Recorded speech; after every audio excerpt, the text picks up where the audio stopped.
It didn't fall from the sky like a meteor. It drifted, silent, deliberate, almost as if it had chosen us. The object was barely the size of a suitcase, pitch black, matte, and cold as the void. No inscriptions, no seams, no reflections. And yet, the moment it was brought aboard Station Zeta 3, every light flickered. Half the crew experienced a sudden drop in blood pressure, as if something had just passed through them. The station's AI froze for 6 seconds. When it rebooted, its voice had changed. We didn't know then that we had just awakened a ghost. The object turned out to be a black box, a memory core, from an alien starship lost in deep space for over 40,000 years. It had drifted past hundreds of stars, dodging gravity wells and asteroid fields, as though it remembered where it needed to go. And it came to us. Not to Earth, not to Mars, but to a small, unnoticed research outpost orbiting Saturn's moon Titan. We thought we were rescuing history. What we were really doing was resurrecting a warning. The first transmission from the box was not in sound, nor in light, but in feeling. Everyone on the station dreamed the same dream that night. We stood on a planet of obsidian, beneath a red, dying sun. The wind was full of whispers. Not in words, but in grief. The kind of grief that has existed too long, curdled into something darker. We saw cities turn to bone. Monuments taller than mountains, cracked in half. And then a voice not heard but known filled our minds. We tried to warn the others. None of them listened. That was just night one. The next day the box opened itself. A soft blue pulse revealed layers of alien architecture, ribbons of memory encoded in dimensional folds. When decoded, the data wasn't visual, it was immersive. A full sensory recording of the final 72 hours of a species that once spanned 3 galaxies. We saw it all. Their planet was once a living jewel. Ocean worlds braided with golden sky bridges, forests that sang, cities that breathed in harmony with their creators. Their technology had surpassed physics as we knew it.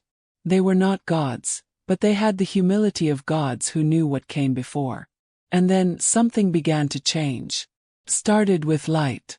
Specifically, a kind of light that should not exist, something that bled through dimensions. The first to see it went blind. The second wave saw visions. The third group never returned. What emerged from that impossible light wasn't a creature. It was a pattern, a corruption of meaning itself. Not a virus, not a weapon. It was anti-thought. A logic that made everything it touched begin to unravel. From language to memory to atoms. The alien race called it the unmaking. They fought back. Not with weapons but with silence. They shut down every beacon, every portal, every starlight relay. They sacrificed entire moons just to cut off signal paths. They hoped that by vanishing from the map of the universe, the unmaking would stop looking for them. But it didn't need maps. It only needed to have been seen once. In the last 24 hours of their civilization, one of their engineers broke protocol. Out of desperation, or maybe defiance, they loaded the race's entire history, warnings, star charts, and a memory of what had happened into a black box, and flung it into space. Their final entry. To whoever finds this, do not seek to understand the light. Understanding is how it finds you. After reviewing just 20% of the black box data, 2 crew members went catatonic. One slit his wrists with a spoon and carved symbols into the walls of his sleeping pod. Symbols that weren't from any known language. Our AI, once stable, began making recursive loops of its own core commands. It started whispering, yes, whispering, through the comm system when no one was talking. We tried to shut down the black box. It wouldn't let us. The object had interfaced with the ship itself, hijacking energy signatures, reprogramming cameras, disabling firewalls. It wasn't aggressive. It didn't threaten. But it made one thing clear. It needed to finish showing us everything. We began to notice changes. Minor things at first. Personal items moved. Reflections that didn't match reality. Clocks skipping entire hours. And then the dreams returned, but they no longer ended when we woke up. They bled into our thoughts, our conversations. One officer referred to Saturn as the bleeding eye, without realizing it. Another addressed the station's AI as Mother, though he had never heard that term in his life. The strangest part. Some of us started to feel safer inside the dream than outside of it. I know how this sounds. I know you're expecting this to be a hoax, a prank, a bit of viral fiction to spook people before bedtime. But everything I'm telling you is archived. Logged.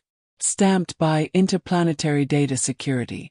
You can verify the station logs from Zeta 3, assuming you can still access them, because ever since we transmitted this last report, Station Zeta 3 has gone dark. And the box is no longer on board. When the recovery team arrived 3 weeks later, they found Station Zeta 3 still orbiting Titan. But silent. Not destroyed. Not breached. Just hollow. No life signs. No environmental breaches. Every system was in perfect condition except one. The logs. All encrypted. All scrambled. Entire data archives replaced with a single looping video. No metadata, no timestamps. Just a recording of the crew's last known day, playing over and over like a ceremony. The footage showed us all performing mundane tasks, typing, eating, floating through the station's halls. But there was something wrong. None of us were blinking. None of us were talking. Just staring synchronized toward a section of the wall that, in the real station, was blank. In the footage, that same wall had a doorway. A door that doesn't exist. Frame by frame, the door would slightly shift, its handle slowly turning with each playback cycle, as if whatever was behind it was learning how to come through. After 72 hours, Command ordered the video feed scrubbed. But not before it had already duplicated itself across several unrelated servers. One copy ended up on a weather satellite over the Pacific. Another somehow embedded itself into the auto-NAV system of a cargo drone headed for Mars. It didn't matter what format you opened it in, MP4, RAW, TXT, even audio. The file played the same sequence. And always it ended with a frame of static, and a single line of alien script that translated roughly to, "Don't remember us." But we did. Because we'd already begun seeing the signs. The same anomalies that plagued Zeta 3 started appearing on other ships. Reflections delayed by half a second. Whispering in audio logs. Words appearing in languages no one had studied. Entire crews reporting shared hallucinations of ancient cities burning under skies filled with black snow. It spread, not through infection but through awareness. The box had encoded itself into cognition. Once you knew the story, once you saw the dream, you were part of the transmission. You became a node. A walking broadcast antenna. And the worst part, you wouldn't even know you were doing it. One linguist in Geneva tore out her own tongue, claiming it was broadcasting her memories in reverse. A Mars-based technician built a model of an alien cathedral using only plastic forks and sweatbands, then set himself on fire before it was completed, muttering, "It doesn't like praise." And somewhere in the asteroid belt, an independent cargo hauler sent one final transmission before vanishing completely. The captain, calm as can be, simply said, "The box was never meant to be found. It was meant to be buried in motion." Motion. That word, motion, kept surfacing in the strangest places. Theoretical physics papers. Children's drawings. Dreams recorded by sleep study volunteers. All repeating the same geometric spiral, the same ancient fractal. Some began to call it the spiral of forgetting. Others, the beacon of grief. But to those who had seen the black box firsthand, we knew what it really was. A funeral. Not a message. Not a warning. But a final ceremony from a civilization that knew it could not survive, and chose to encode its extinction in something that would keep traveling endlessly. Because grief must move, or else it becomes rot. And we stupidly brought it to a stop. We opened it. We made it remember. Now the box is gone. No one knows how. The recovery team had it secured in a triple vault container aboard a military vessel. And then, it wasn't. Surveillance footage goes black for 8 seconds. When it returns, the container is empty. The ship's security officer resigned the next day and has refused to speak ever since, except to say, it wanted to go where it could be heard louder. There are rumors it's on Earth now. That it's no longer a box but something else. Something woven into radio towers, satellite code, low-frequency hums in the ocean. They say if you dream of a doorway in a wall that shouldn't be there, it means the box has found you. That it's opening again. So listen to me. This isn't science fiction. This isn't a campfire story. This is real. The black box was not alien technology. It was alien memory. And memory is not passive. Memory wants to be preserved. But sometimes memory also wants to be shared, especially when the pain is too much for one world to carry alone. That's what we inherited. Not a gift. Not a weapon. Burden.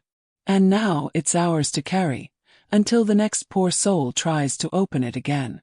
Or worse, until we become the ones who build the next black box.